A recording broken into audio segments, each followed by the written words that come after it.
let's make an NFT scam. It's super easy to make an NFT scam with Fiverr. So you just go to Fiverr, type in NFT, and then there will be freelancers on here that will help make your NFT project. There will be some design choices, but overall, it's not that difficult to do to make 10,000 unique NFTs. You just need different materials, different layers, and then you can design something like anything you see on this page. It's very generic and it's easy to produce something with no value.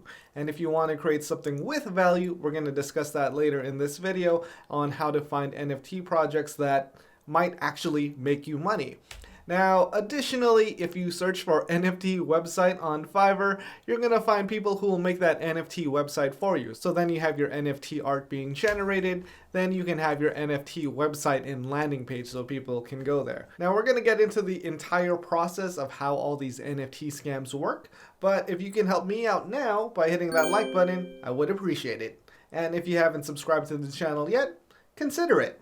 And let's start off with NFTs. Do they have value? Yes, NFTs absolutely have value, but there's just so many people taking advantage of new users and new investors that there are a lot of crappy projects out there. If you want to just make an NFT, just your own collection or just one NFT, that is very easy to do. I'll leave a link at the end of the description where I make an NFT on Binance Smart Chain and it's like less than $2. It's incredibly easy to do. Anyone can make an NFT. You don't have to be that tech savvy, but if you're not that tech savvy, you can hire someone to do that for you. NFTs have a lot of real world use cases and they can actually create value and communities, but a lot of these things we see don't. They are just being shilled, they're being marketed, and of course none of this is financial advice. I don't want to endorse anything, and I just want to share that a lot of these projects are kind of scammy. They're really just looking to cash in on you as fast as possible, because as soon as you buy or mint that NFT, there's no value in it. You literally are just buying a picture on the blockchain.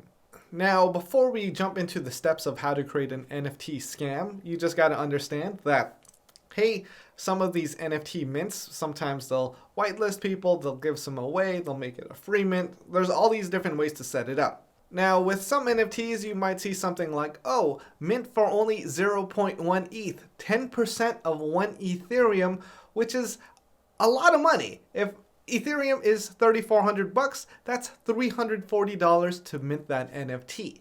And during the launch sale, and they are selling 10,000 NFTs at 0.1 ETH each, that is 1,000 Ethereum. Now, 1,000 Ethereum times the current price of Ethereum at $3,400, that's $3.4 million for selling a picture and spending a couple $1,000s designing a website, marketing, and creating the NFT collection. So think about that. Think about how much value they're getting and think about how much value you're getting. So that's the key thing. There has to be value in a project for you to invest in it, because if you want to exit, you want to exit with more money than you started with. Here are the steps to any NFT scam or any project. You're just going to see it all over the place. Let's start off with Fiverr. I like going there just because that's just where you can find these freelancers to do these things. This is just an example. I'm not endorsing any of these people. Create an NFT collection, $120. Create a landing page and website, $200. Let's go to crypto marketing. I'm just going to type that in at the top here. There are crypto marketing services that will generate your audience for Twitter, Telegram, Discord. You need to build these communities. A lot of these NFT communities are incentivized with free NFTs, whitelisting to get into that NFT mint launch, and other small benefits that don't really cost you any money. So if you see a lot of people shilling an NFT project, that's because they're incentivized for it, where it might create more value for them. You want to look for an NFT project that will actually create value for you and for the long term. You want to end up with more money than you started with. Now, an easy way for some projects to create fake value is through wash trading, where they'll buy their NFT, their own NFT for that project for a much higher price than the actual market price. So there are things like that. It happens all the time. Now, one way that projects like to build up fake hype is through fake trading volume. So they can just buy their own NFT at a higher price through another wallet. Everything that's happening on the blockchain is anonymous yet transparent.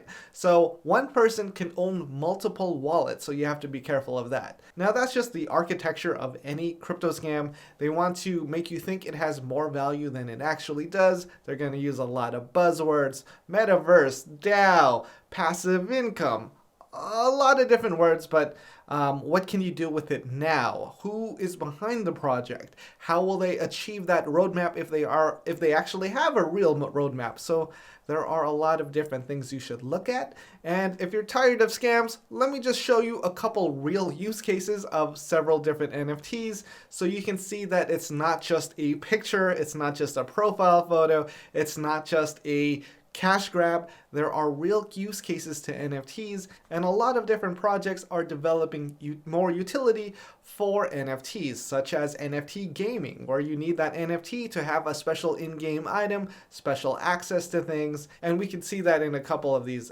current NFT games. Let's take a quick look at DeFi Kingdoms. So for example, this is DeFi Kingdoms. It's on the Harmony Network. It's its own game, and I'm working on another video on it, but there is a lot of utility that they're bringing to their own in-game NFTs. So those are heroes, and these heroes can do several different quests that earn you rewards in the game. So let's head off to the tavern. We go to the agent. We can buy heroes. All of the heroes listed here are NFTs, and you can buy it with their in-game currency. Now, each of these heroes would have different strengths and different stats and the amount of times you can summon them, and that's because they have their own breeding system within the game. So what DeFi Kingdoms is doing, it's creating its own ecosystem and utility for their current hero system. If you want to summon a new hero, you can create that by breeding them. So, you're going to have to use 2 different heroes, and then that generates a new one for you. And then with these heroes, you can do quests within the game. So I just want to show you a quick sample of DeFi Kingdoms and how they're bringing utility with NFTs to their game. This is Den.social, and they are kind of like the crypto version of Reddit. They have layers, which are very similar to subreddits, but with these layers, you can have ownership over the content that is generated in there. So if there's a lot of activity in the cryptocurrency layer or subreddit, more rewards go to this community. And if you want to earn some passive income with the rewards going to this layer or subreddit, you're going to need to become a layer owner. Becoming a layer owner is represented through NFTs. So we go here, become an owner. It opens up the OpenSea cryptocurrency listings, and it shows none are for sale at the moment because people want to keep that. So I would be able to make an offer for 1,000 lot layer ownership tokens, and then if I have that and I'm holding those layer ownership tokens, I get a small piece of the rewards that go to that community. Unstoppable domains. This is another one that I mentioned because they sponsor this channel, and it is a real simple way of replacing your crypto address with a readable address, and it's supported by a lot of different platforms. So if I wanted to be Dan.wallet, Dan.dao, fullvalue.nft, I can own those if they are available. There is going to be a very different pricing depending on how short or how long your address is going to be. And with Unstoppable domains, they now have unstoppable login. So you can log in to certain sites using your domain NFT. So when you connect your wallet, you are proving that you are the owner. Only one person can have that unstoppable domain NFT. And now you don't have to provide your email address and password, your Google account, your Twitter login. You are connecting the Web3 way. The Web3 way. That doesn't sound good. The Web3 method. Okay, let's go with that one. And one more use case, I'm sure you've seen others, I'm just covering less popular methods, collab.land. Now with collab.land, you can create your own NFT-based community because you need that NFT to join the community. So I have my own Discord community if you'd like to join. There is a link in the description. You don't need an NFT to join, but there is a premium version where most of the good chat happens. Now with Collab Land, let's say I make my own NFT and I distribute that to my community members. They would be able to join the community and stay logged in as long as they have that NFT in their wallet. So that's what collab.land does. It helps build these communities and creates more value and utility for these NFTs being created. Now, I know what a lot of people are thinking. If you're not new to crypto, you're just thinking, hey, it's just a JPEG. I could right-click save it, and I could have the exact same value and experience the same art. But owning an NFT lets you in on that community, and then you have that social status. Not unlike owning a tool bracelet from Balenciaga for $659, marked down from $950. Ugh. Well, you can get the exact same thing that functionally from Home Depot for $16. So think about it that way. Having the NFT and owning it in your crypto wallet lets you in on that community and it gives you that social status. It doesn't necessarily mean it has that same value to everybody, but to some people it has a lot of value. Not every NFT is going to have crazy value. So let's take a look at Bored Ape Yacht Club, and that's a lot of value, 83 ETH. Now, Bored Ape Yacht Club achieved this by building a strong community and making it a social movement. It is kind of like Supreme or the iPhone. It is part of the crypto hip culture. If you want to be hip and cool and be a part of the Bored Ape community, you need to have at least 83 ETH to enter. And we've seen this as celebrities join the club by purchasing a Bored Ape, and it costs a lot of money. Now, Bored Apes did not start off this high, of course. They started as a small NFT project.